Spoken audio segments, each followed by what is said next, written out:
dari program studi agribisnis swasta dengan Asbinka Riza, kelompok 3. Di sini saya akan menjelaskan mengenai praktikum budidaya ternak unggas acara 2. Adapun alat dan bahan yang saya gunakan yaitu yang pertama ayam. Di sini saya menggunakan ayam berjenis kelamin jantan, yang kedua nampan, ketiga talenan, keempat gunting, kelima pisau, keenam sarung tangan lateks, dan yang ketujuh jas lab. Pada praktikum kali ini saya menggunakan jenis ayam berkelamin jantan. Pada ayam memiliki dua organ, yaitu organ eksterior dan organ interior. Pada organ eksterior memiliki jengger, paruh, sayap, kaki, dan ekor. Perbedaannya mencolok pada ayam jantan dan ayam betina, yaitu pada ayam jantan memiliki badan yang lebih besar daripada ayam betina.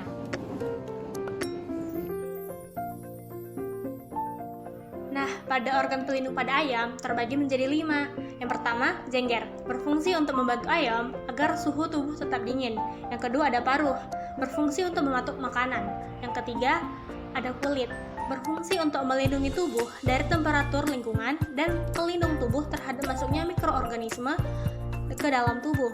Yang keempat ada bulu, berfungsi untuk melindungi tubuh dari pengaruh buruk lingkungan. Yang kelima cakar, berfungsi untuk mempertahankan diri dan mengais tanah untuk mencari makanan.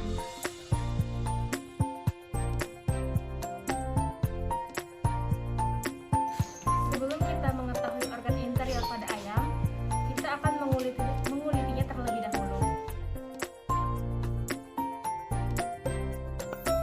Pada tahap ini, saya dibantu oleh rekan-rekan saya.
Organ interior ini terbagi menjadi 4, yaitu organ pencernaan, pernapasan, reproduksi, dan ekskresi.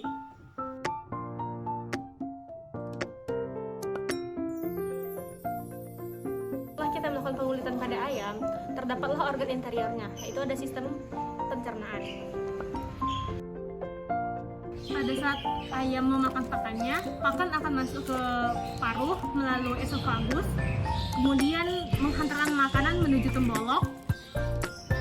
Kemudian dari tembolok ini diantarkan ke proventriculus, kemudian ke ventriculus atau gizzard, atau biasanya disebut kita dengan ampela.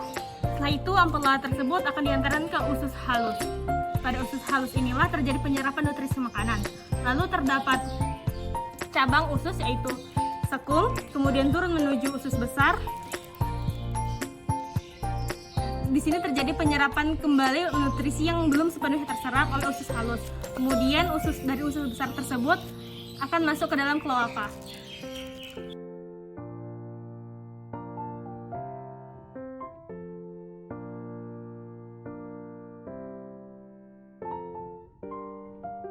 Selanjutnya organ pernapasan atau organ respirasi. Pertama yaitu hidung, di mana hidung sebagai organ respirasi eksternal yang merupakan jalur keluar masuknya oksigen dan karbon dioksida. Kemudian dari hidung menuju laring, yang dimana terdapat katup yang akan membuka dan menutup ketika ayam bernapas. Dari laring menuju ke trakea, yang dimana trakea merupakan jalur jalannya udara. Setelah dari trakea menuju ke bronkus, yang dimana bronkus merupakan saluran yang memastikan udara masuk dengan baik dari trakea ke dalam alveolus. Kemudian udara akan menuju ke bronkiolus, lalu akan menuju ke alveolus. Pada paru-paru terbagi menjadi dua, yaitu paru-paru kanan dan paru-paru kiri. Paru-paru kanan memiliki 3 gelambir, sedangkan pada paru-paru kiri terdapat 2 gelambir. Paru-paru berfungsi sebagai pertukaran oksigen dan karbon dioksida.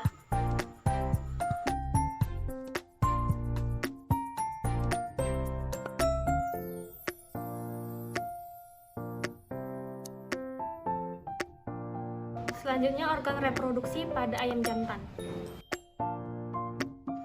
Pada ayam jantan terdapat sepasang testis yang terletak di dalam, tepatnya bagian atas abdominal pada anterior akhir ginjal. Testis ini berfungsi dalam menghasilkan hormon jantan atau androgen serta menghasilkan sel sperma. Dari testis ini menuju epididymis yang organnya berbentuk pipa panjang yang terletak di dorsal medial testis, yang berfungsi sebagai saluran jalannya spermatozoa dan pematangan spermatozoa. Dari epididymis ini menuju vas deferens yang berjumlah sepasang dan merupakan saluran berkelok-kelok. Fungsinya yaitu sebagai alat transportasi semen menuju kloaka serta menjadi tempat sementara semen sebelum ejakulasi.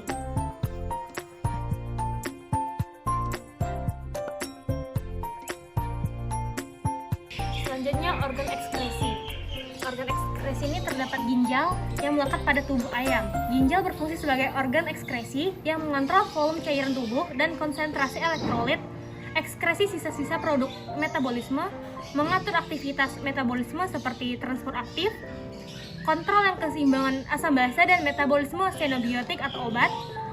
Kemudian ureter sebagai jalur dari ginjal ke kantung kemih.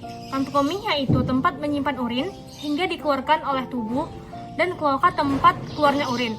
Urin terbentuk masuk ke dalam kloaka yang disebut uredium. Penyakit pada unggas biasanya disebabkan oleh beberapa faktor, yaitu yang pertama virus, bakteri, jamur, dan parasit. Adapun contoh penyakit pada unggas yaitu nucleolysis, avian influenza, infectious bursitis, fowl pox, dan masih banyak lainnya. Pertama, Newcastle disease atau tetelo yang disebabkan oleh virus Paramyxo. Pencegahan yang dapat kita lakukan yaitu dengan cara ayam yang sudah tertular harus dikarantina. Jika sudah sangat parah, maka harus dimusnahkan. Kemudian, kita dapat menjaga kebersihan kandang serta memberikan vaksin pada unggas. Yang kedua yaitu avian influenza, disebabkan oleh virus influenza tipe A. Pencegahan yang dapat kita lakukan yaitu dengan cara memberikan vitamin dan antibiotik pada unggas. Yang ketiga yaitu infectious bursitis, disebabkan oleh virus family Bernaviridae. Pencegahan yang dapat kita lakukan yaitu dengan cara memberikan vaksin, multivitamin, dan antibiotik pada unggas. Yang terakhir yaitu fowl pox atau cacar air pada unggas. Penyakit ini disebabkan oleh virus. Pencegahan yang dapat kita lakukan yaitu dengan cara memberikan iodium pada luka cacar serta dapat memberikan vaksin virus cacar air kepada unggas. Demikianlah penjelasan saya mengenai anatomi ternak unggas pada ayam berjenis kelamin jantan. Jika ada salah kata, saya mohon maaf. Terima kasih.